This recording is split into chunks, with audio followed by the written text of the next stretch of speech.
নমস্কাৰ। এই মুহূৰ্তত দিব বিচাৰিছোঁ এটা গুৰুত্বপূৰ্ণ খবৰ, কিয়নো যোৱা কেইবাদিন ধৰি ভাৰতবৰ্ষৰ লগতে অসমতো কোভিড-19ৰ ভয়াৱহতা বৃদ্ধি পাবলৈ ধৰিছে আৰু তাৰ মাজতে অসম চৰকাৰে আজি নতুনকৈ SOP জাৰি কৰিছে।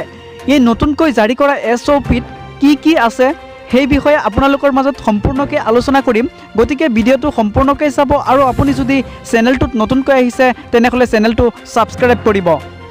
কোভিড সন্দৰ্ভত অসম চৰকাৰৰ নতুন নিৰ্দেশনা, মানুহৰ সমাগম সন্দৰ্ভত জিলা প্ৰশাসন তথা কৰ্তৃপক্ষৰ কঠোৰ নিৰ্দেশনা মানিহে সাংস্কৃতিক অনুষ্ঠানসমূহ অনুষ্ঠিত কৰিব পাৰিব। বিশেষকৈ মাস্ক, হাত চেনিটাইজেশ্যন কৰাৰ লগতে 6 ফুট ব্যৱধানেৰে সামাজিক দূৰত্ব বৰ্তাই ৰখাটো বাধ্যতামূলক। অনুষ্ঠানসমূহত 50% মানুহে সমাগম হ'ব পাৰিব। ইয়াৰ উচ্চ সীমা 400 জন বুলি ধৰা হ'ব। যিকোনো সমাগমত 50% লোকেহে উপস্থিত থাকিব পাৰিব।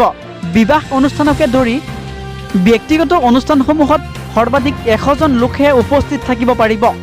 মৃতকৰ অন্ত্যেষ্টিক্ৰিয়া পৰ্বত 20 জনতকৈ অধিক লোকৰ সমাগম হ'ব নোৱাৰিব। ধৰ্মীয় অনুষ্ঠান তথা উপাসনাস্থলীত মাত্ৰ 20 জন লোকহে উপস্থিত থাকিব পাৰিব।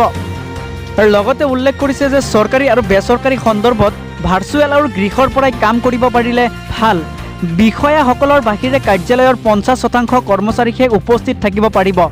গৰ্ভৱতী মহিলা আৰু 5 বছৰৰ তলৰ সন্তান থকা মহিলাসমূহে কাৰ্যালয়ত অহাৰ বিপৰীতে গৃহৰ পৰাই কাম কৰিব পাৰিব। কৰ্মস্থলীত সামাজিক দূৰত্ব মানি চলাটো বাধ্যতামূলক। লগতে দুপৰীয়া আহাৰ গ্ৰহণৰ সময়তো সামাজিক দূৰত্ব বৰ্তাই চলিব লাগিব। চৰকাৰী বেচৰকাৰী কাৰ্যালয় সকলো কাৰ্যালয়ৰ প্ৰৱেশ আৰু প্ৰস্থানৰ দ্বাৰত থাৰ্মেল স্কেনাৰ, হাত চেনিটাইজেশ্যন কৰাৰ সুবিধাসমূহ উপলব্ধ থাকিব লাগিব। লগতে শিক্ষা অনুষ্ঠানৰ প্ৰতিও জাৰি কৰিছে নতুন SOP। চৰকাৰী বেচৰকাৰী বিদ্যালয়, মহাবিদ্যালয়, বিশ্ববিদ্যালয় আদিয়ে ভাৰ্চুৱেল বিকল্প প্ৰদান কৰিব। শিক্ষা অনুষ্ঠানসমূহত 50% শিক্ষাৰ্থীৰ উপস্থিতিৰে পাঠদান চলিব। পাঠদানৰ সময়সূচী প্ৰস্তুত কৰাৰ ক্ষেত্ৰত সতৰ্ক থাকিব লাগিব। শিক্ষানুষ্ঠানত প্ৰাতঃসভা অনুষ্ঠিত কৰিব নোৱাৰিব। লগতে উল্লেখ কৰিছে যে যাতায়াত সন্দৰ্ভত ৰাজহুৱা পৰিবহণৰ ক্ষেত্ৰত আসনসমূহত কোভিড বিধি মানিব লাগিব। দূৰণিবতীয়া যাত্ৰীৰ ক্ষেত্ৰত গুৰুত্ব দিব লাগিব। অটো ৰিক্সা আৰু টেক্সিৰ ক্ষেত্ৰত চালকসহ 2 জন যাত্ৰীহে থাকিব পাৰিব। লগতে অন্যান্য ক্ষেত্ৰত সন্দৰ্ভত জাৰি কৰিছে SOP। ৰাজহুৱা স্থানসমূহত মাস্ক পৰিধান কৰাটো বাধ্যতামূলক।